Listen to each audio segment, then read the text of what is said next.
Bonjour, c'est Tracy, bienvenue dans cette nouvelle vidéo et aujourd'hui on va réaliser ensemble un mini album rapide avec ce petit bloc de papier Action. Alors le papier est assez fin, donc il va falloir faire attention à la colle que l'on utilise pour éviter que ça gondole, mais je le trouve très sympa et donc on va partir là-dessus et les bases de page vont donc faire ce format là. Je vais rajouter 1 ou 2 mm simplement. Donc j'ai préparé mes bases, voilà. Pour éviter le gaspillage de papier, en fait, j'ai pris une page A4 que j'ai coupée, coupée en deux puis pliée en deux. C'est un peu grand. On va le tester. C'est peut-être légèrement... Ouais, il y a un petit millimètre de trop de chaque côté. Mais je préfère couper un petit millimètre plutôt que perdre autant de papier.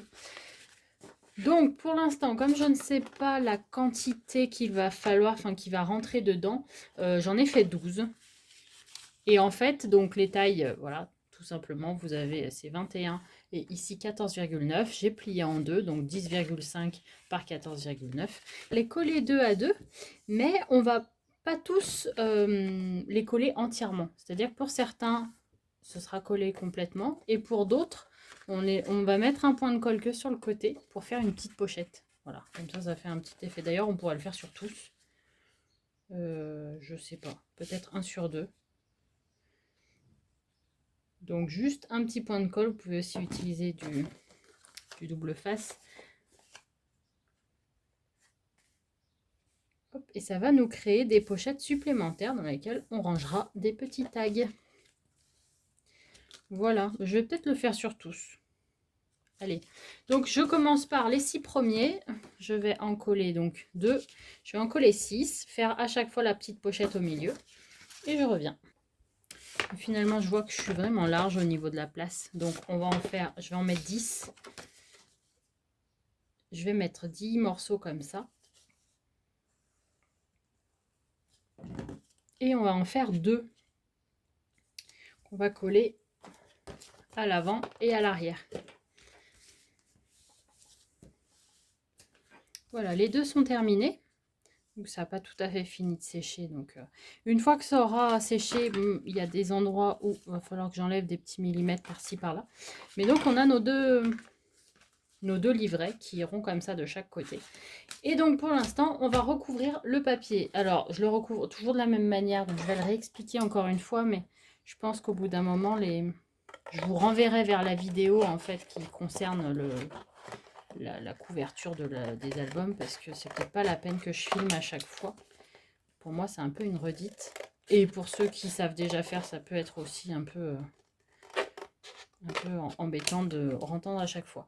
Je coupe et je vais refaire l'album. Parce que quand on couvre et que c'est déjà fermé, ça peut provoquer des plis, enfin, ça peut entraîner des petits plis disgracieux au niveau du papier de couverture. Donc je le coupe et je recouvre. Alors, comme d'habitude, d'abord je colle mes morceaux. Je vais utiliser mon petit kit Craftelier. Vous pouvez faire sans. Vous pouvez le faire avec une règle Necker. L'idée, c'est simplement d'être le plus droit possible. Et je trouve que ce kit est très pratique. Donc, j'ai pas de raison de m'en priver. Voilà. Et on va faire la même chose de l'autre côté. Alors, une fois encore, je ne vous donne pas beaucoup de dimensions. Pour la simple et bonne raison que je fais en fonction de ce que j'ai. Je suis partie effectivement de ma base, de ce papier-là. Après, le reste, voilà, j'ai pris un emballage qui était un peu plus grand. Donc, c'est pas plus mal, puisque comme ça, j'aurais vraiment la place éventuellement de faire dépasser des tags, etc. Mais peu importe, vous faites en fonction de ce que vous avez. Ça n'a aucun sens, ça n'aurait aucun sens de vous dire les mesures de ma cartonnette à moi. Ensuite, on va mettre du scotch, pardon, de l'adhésif comme ça. C'est de l'adhésif moquette de chez Action. Hop. Ensuite, on colle. Voilà, il va me manquer un petit morceau là.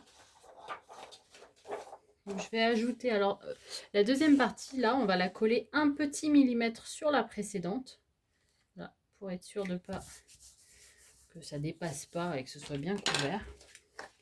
Je vais couper ce qui dépasse.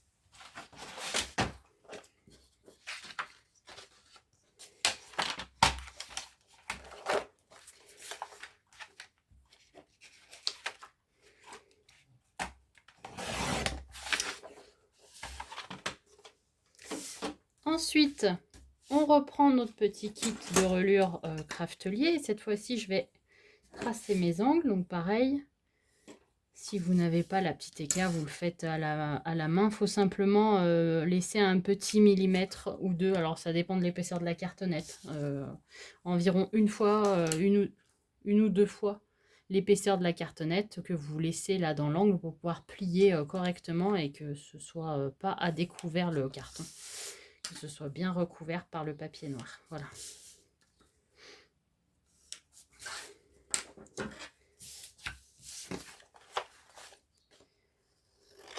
Hop. Ensuite, on va mettre de l'adhésif ou de la colle. C'est vous qui... Je préfère l'adhésif parce que ça va plus vite. Ma colle met beaucoup trop de temps à sécher, mais c'est vous qui voyez.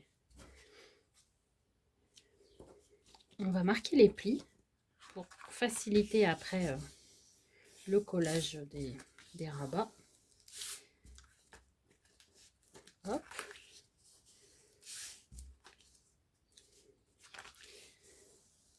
Ensuite, on va d'abord rabattre la grande bande là, puisque la deuxième, on l'a rajoutée par-dessus, à 1 mm au-dessus. Donc, il faut commencer par la première qu'on a collée.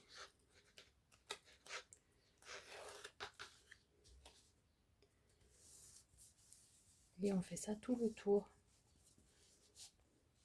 Ensuite, on recouvre l'intérieur. Alors, comme je le dis à chaque fois, c'est la seule partie un peu plus compliquée, entre guillemets, parce que éventuellement, enfin, si on ne le fait pas dans le bon ordre et correctement, vous pouvez avoir des plis.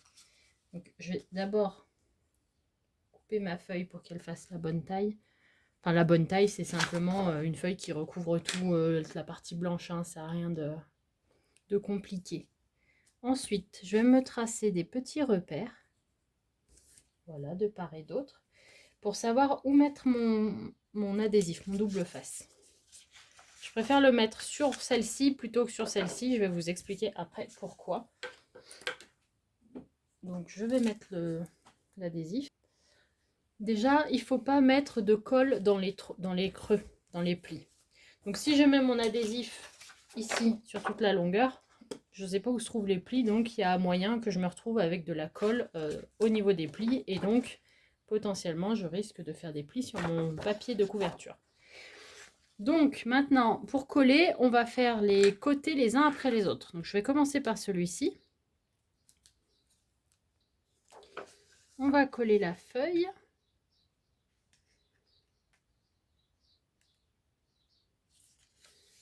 Voilà. Et au niveau du creux, alors c'est le plus compliqué, parce que j'ai tendance moi à déchirer le papier. Donc, en fait, il faut marquer le pli et rentrer le papier dans le creux. Le problème, si vous utilisez un plioir, je vais éviter parce que je le sens pas. Le problème du plioir, c'est que potentiellement, ça peut déchirer le papier. Donc moi, je le fais souvent au doigt parce que au moins, il y a moins de risques. Hop, vous marquez bien le pli, vous rentrez le papier dans le creux. Et c'est à ce moment-là que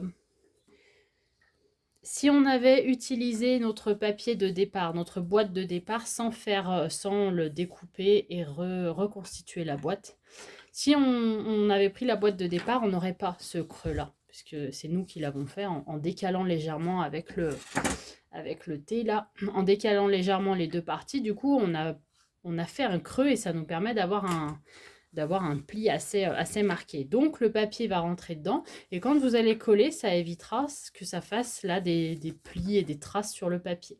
Alors que si on prend le papier, la cartonnette en entier, la boîte, et qu'on la recouvre, potentiellement on peut avoir des plis.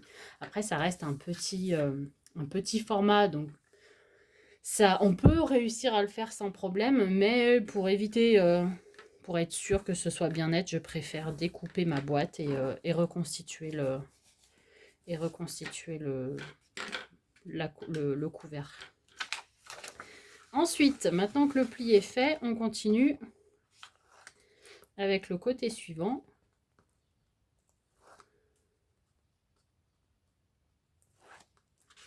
Hop. Et on colle. Voilà.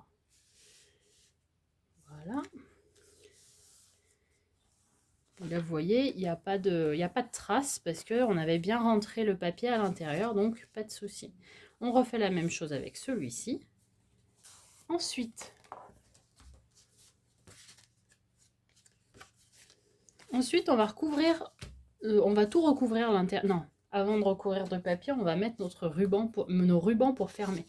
Donc l'idée, pour le fermoir, je vais faire un fermoir de chaque côté.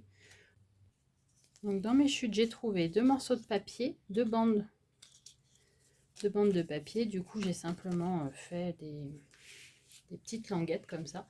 Alors d'abord, on fait une marge entre 1 1,5 cm, peu importe. Ça, c'est ce que vous allez coller. Ensuite, j'ai rajouté 1 cm de soufflet parce que ça va être rangé à l'intérieur. 1 cm, c'est peut-être même un petit peu juste. Bon, le papier est assez fin, donc je pense que ça devrait aller. Ça de ce côté, celui-ci de l'autre côté, et ça va fermer avec un aimant. Et à l'intérieur, on va ranger notre petit livret. Pareil de l'autre côté. Et avant de coller cette partie-là, on va coller un ruban. C'est bon, les rubans sont mis, donc par-dessus, on va coller nos petits... Donc, comme d'habitude, vous pouvez utiliser une règle pour faire en sorte que ce soit bien droit. J'ai tendance à le faire à l'œil, mais voilà. Vous n'êtes pas obligé de faire exactement de la même manière que moi. Donc, l'album, on a bien mis nos petites attaches. Maintenant, on va s'attaquer à la déco. Donc, pour cette partie-là, il suffit de coller des morceaux des feuilles de notre bloc. Pour celle-ci, je ne sais pas si je prends ces mêmes feuilles ou si je trouve un autre papier vintage. Mais enfin, ça, c'est que de la déco. Donc, je vous laisse faire. Et je vous reprends quand j'ai terminé. Donc, j'ai recouvert les fonds avec du papier uni. J'ai terminé également de recouvrir tous mes carnets. Et on va coller par-dessus. Donc pareil, vous pouvez prendre la règle si vous voulez pour faire quelque chose de centré. Je le fais pas, c'est pas... Du coup, mes 2 carnets, j'ai fait en sorte qu'ils soient symétriques en fait. Voilà, comme ça, on a les 2 mêmes de chaque côté. Maintenant, je vais mettre mes aimants avant d'oublier et recouvrir tout le reste. Donc les aimants, c'est tout simple. Hop, on en met un premier de ce côté-là. Oui. Vous mettez un deuxième aimant par-dessus. Ensuite, on met le double face entre les deux. Et on colle. Alors, vous le mettez bien droit là où vous voulez qu'il soit. Et voilà. Bon, il va déborder un petit peu. Bon, je vais faire la même chose de l'autre côté.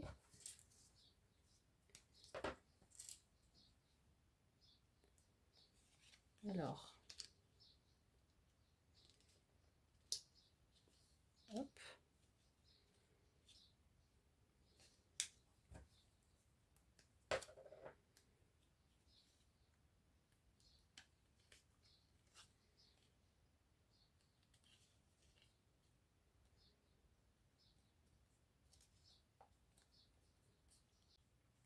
Et voilà, l'album est terminé. Donc, j'ai simplement tout décoré.